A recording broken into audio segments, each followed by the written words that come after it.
आज हम लोग भारत में सांस्कृतिक नवजागरण या इंडियन रेनेसां के बारे में चौथे पार्ट का या चौथे भाग का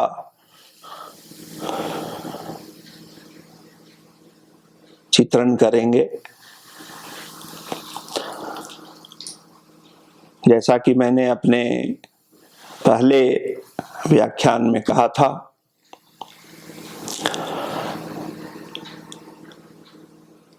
रामकृष्ण परमहंस भारतीय नवजागरण के पहले व्यवस्थित चिंतक, दार्शनिक एवं दृष्टा हैं। उसके बाद रामकृष्ण के शिष्यों में तीन प्रकार की प्रवृत्ति देखने को मिलती है।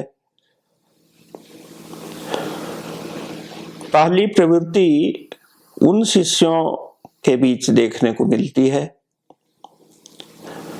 जो नरेंद्रनाथ दत्त, जो बाद में स्वामी विवेकानंद के नाम से जाने गए, उससे पहले रामकृष्ण के शिष्य बन चुके थे।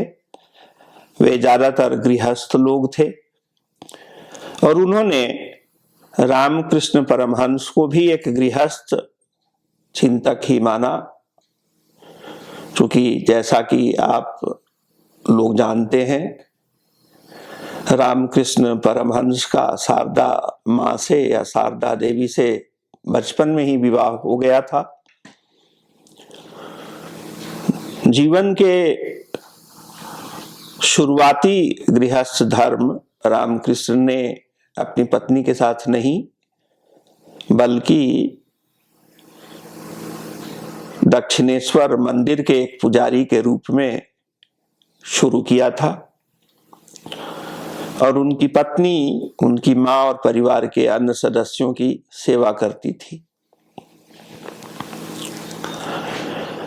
लेकिन जीवन के उत्तरार्ध में जब उनका नाम हो गया था, उनकी प्रतिष्ठा बढ़ गई थी, वे अपनी पत्नी के साथ रहने लगे थे।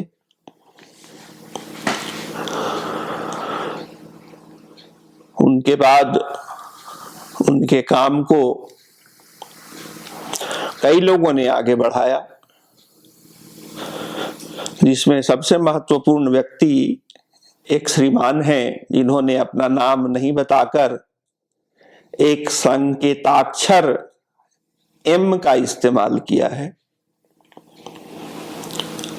उन्होंने रामकृष्ण की जीवन लीला और कथामृत दोनों का संकलन और संपादन किया है।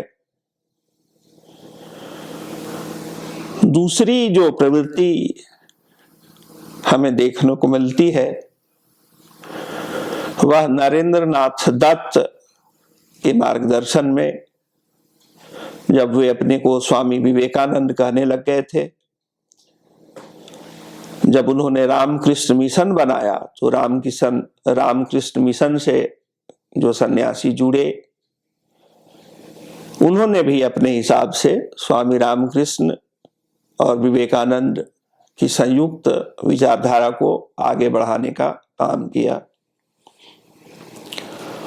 मूल रूप से इन लोगों ने अमेरिका और यूरोप के देशों में रामकृष्ण और विवेकानंद की संयुक्त शिक्षा एवं विचारधारा का प्रचार प्रसार किया। एक तीसरी प्रवृत्ति हमें उन लोगों के द्वारा देखने को मिलती है जो सीधे सीधे न तो रामकृष्ण परमहंस के प्रत्यक्ष शिष्य थे और न जो रामकृष्ण मिशन से सीधे सीधे जुड़े। ऐसे लोग भी तीन प्रकार के हैं। एक प्रकार उन लोगों की है जो रामकृष्ण को रामकृष्ण मिशन से जोड़कर नहीं देखती, बल्कि वैदिक ऋषियों के समय से हमारे समाज में साधु सन्यासी ऋषि महर्षि की जो परंपरा चली आई है उसके विस्तार के रूप में देखती है। यानी यदि ऋग्वेद के महत्वपूर्ण ऋषि भृगु और अंगिरा या वशिष्ठ और विश्वामित्र से हम सनातन धर्म के महर्षियों, चिंतकों, विचारकों, दृष्टाओं की धारा देखते हैं तो वह सतयुग या कृति युग से होकर त्रेता होते हुए द्वापर पहुंचती है। द्वापर के अंत में भगवान कृष्ण हुए हैं। उसी समय में वेद व्यास भी हुए हैं। इनका पूरा नाम श्री कृष्ण द्वैपायन व्यास है। वे पाराशर ऋषि के पुत्र थे। उनकी माता का नाम सत्यवती था। उस वक्त सत्यवती विवाहित नहीं थी। बाद में सत्यवती का विवाह कुरु वंश के राजा शांतनु से हुई। राजा शांतनु की पहली एक पत्नी थी गंगा, जिनके देवव्रत नामक एक पुत्र थे जो बाद में भीष्म पितामह कहलाए। माता सत्यवती से शांतनु को 2 पुत्र प्राप्त हुए, विचित्रवीर्य और चित्रांगद। जो महाभारत का युद्ध हुआ वह विचित्रवीर्य के संततियों के बीच हुआ। तो ध्यान से यदि आप देखेंगे तो ऐसे 4 लोग थे जो माता सत्यवती को मां बोलते थे। एक उनके पराशर ऋषि से विवाह से पहले उत्पन्न पुत्र कृष्ण द्वैपायन व्यास। दूसरा राजा शांतनु के माता सत्यवती से पहले जो उनकी पत्नी थी गंगा, उनसे उत्पन्न पुत्र देवव्रत भीष्म। और तीसरा राजा शांतनु और माता सत्यवती से पैदा हुए विचित्रवीर्य और चित्रांगद।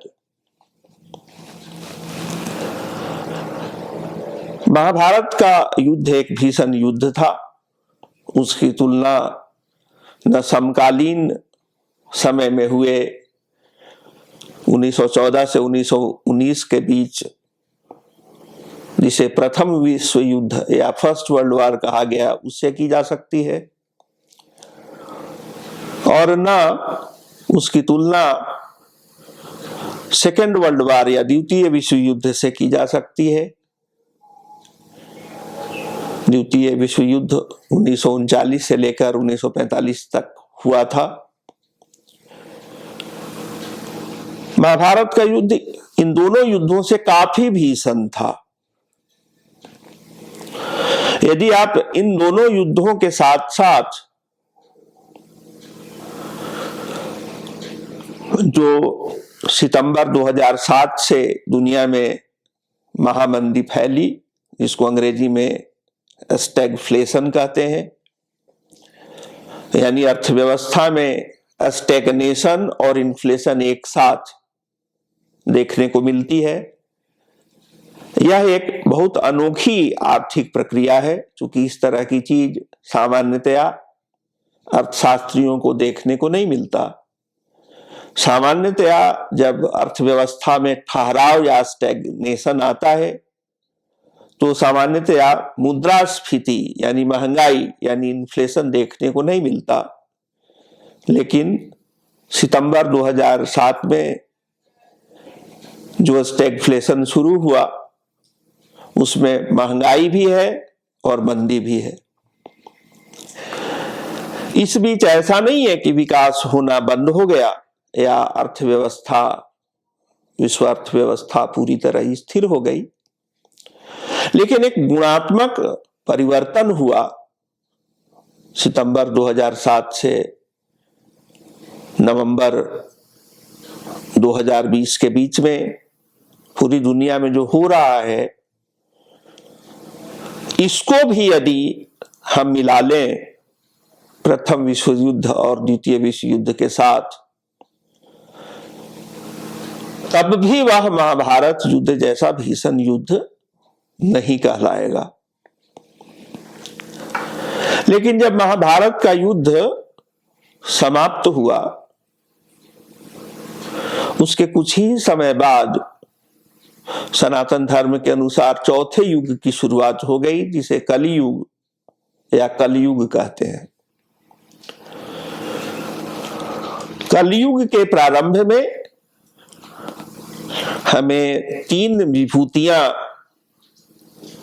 ध्यान आकर्षित करती है, जो रामकृष्ण परमहंस के द्वारा जो पुनर्जागरण शुरू होता है व्यवस्थित रूप से, भले ही उसकी शुरुआत राजा राम मोहन राय, दयानंद सरस्वती, विजय कृष्ण गोस्वामी जैसे लोगों के द्वारा पहले हो चुकी हो, परंतु अपनी पूर्णता में वह स्वामी रामकृष्ण परमहंस के कथामृत और वचनामृत में ही देखने को मिलती है। तो जो हमारा अंतिम प्रकार है रामकृष्ण परमहंस के विचारों के अनुयायियों का, वह उन्हें ऋग्वेद से न सही, कम से कम कलयुग के प्रारंभ में जो वैचारिक अधिष्ठान थे उससे जोड़कर विचार करने वाले लोगों का समूह है। इसमें ज्यादातर गृहस्थ लोग हैं जो काफी हद तक वर्णाश्रम व्यवस्था में विश्वास करते हैं, और उनका मानना है कि वर्णाश्रम धर्म केवल भारत तक सीमित नहीं है, वह एक प्राकृतिक व्यवस्था है जीवन को सुखमय और आनंदमय और कल्याणमय बनाने के लिए, और दुनिया की हर सभ्यता में किसी न किसी रूप में वर्णाश्रम धर्म पाया जाता है। जो मूल विवाद है या जो मूल संघर्ष का बिंदु है वह यह है कि वर्णाश्रम धर्म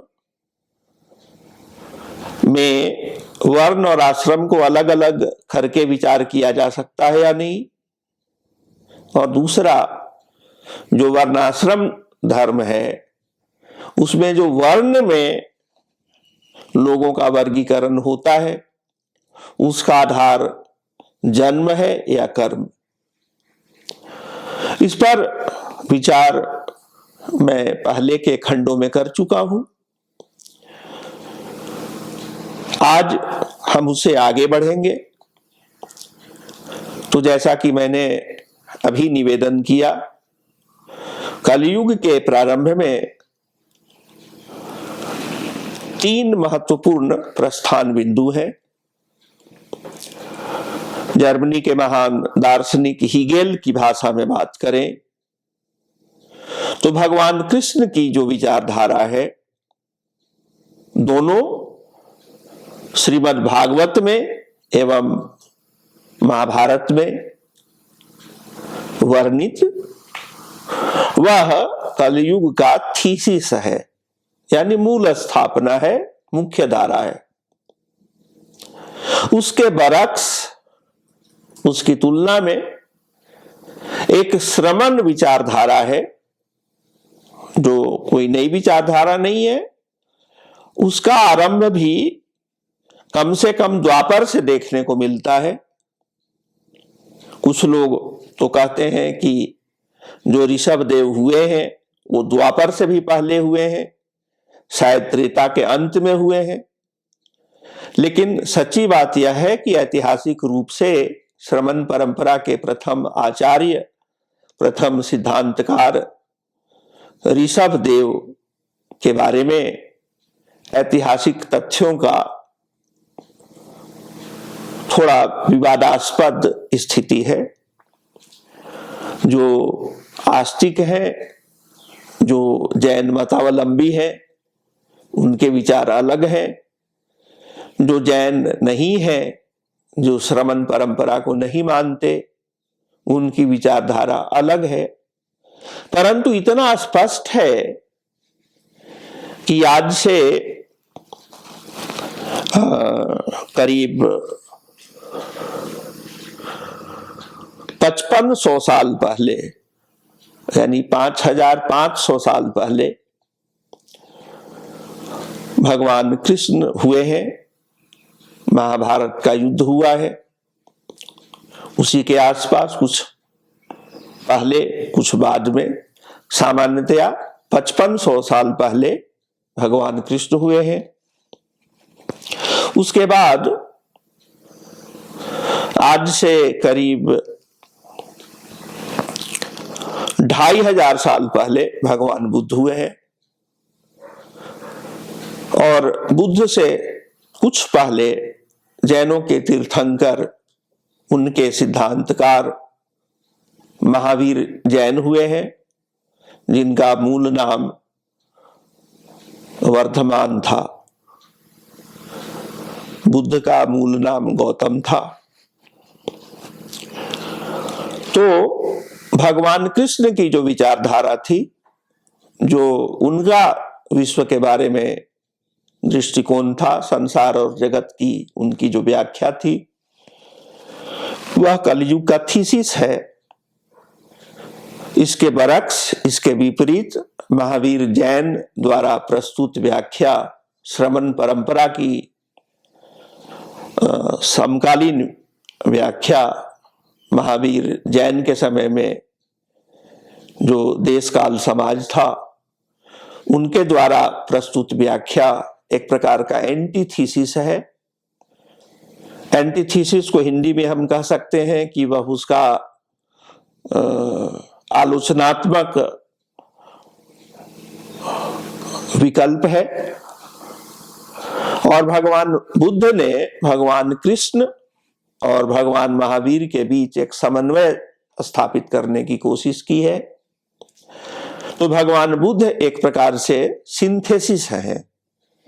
उनमें कुछ तत्व भगवान कृष्ण के विचारधारा से भी लिए गए हैं और कुछ तत्व श्रमण परंपरा के जो समकालीन आचार्य थे महावीर, उनसे भी लिए गए हैं।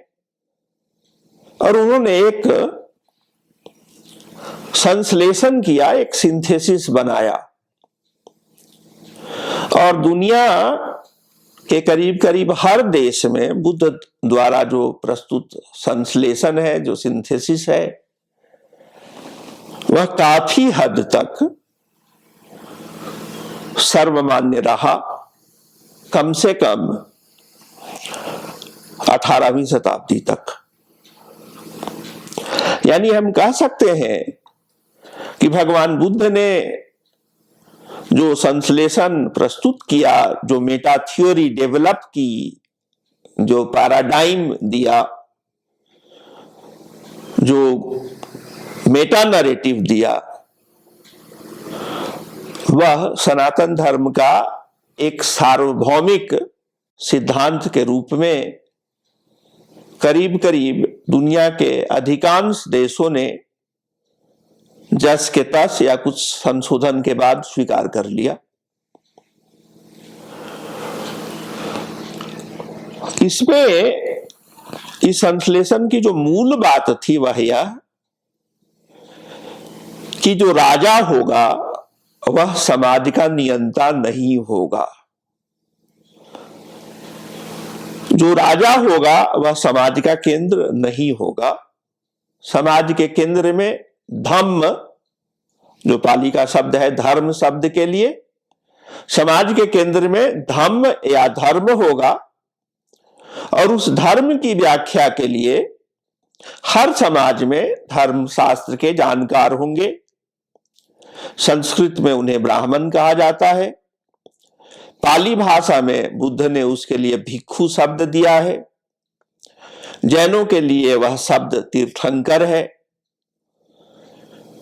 जो सामी धर्म कहलाते हैं, सेमेटिक धर्म कहलाते हैं, जैसे यहूदी, ईसाई और मुसलमान, उन्होंने इसके लिए प्रोफेट शब्द का इस्तेमाल किया है।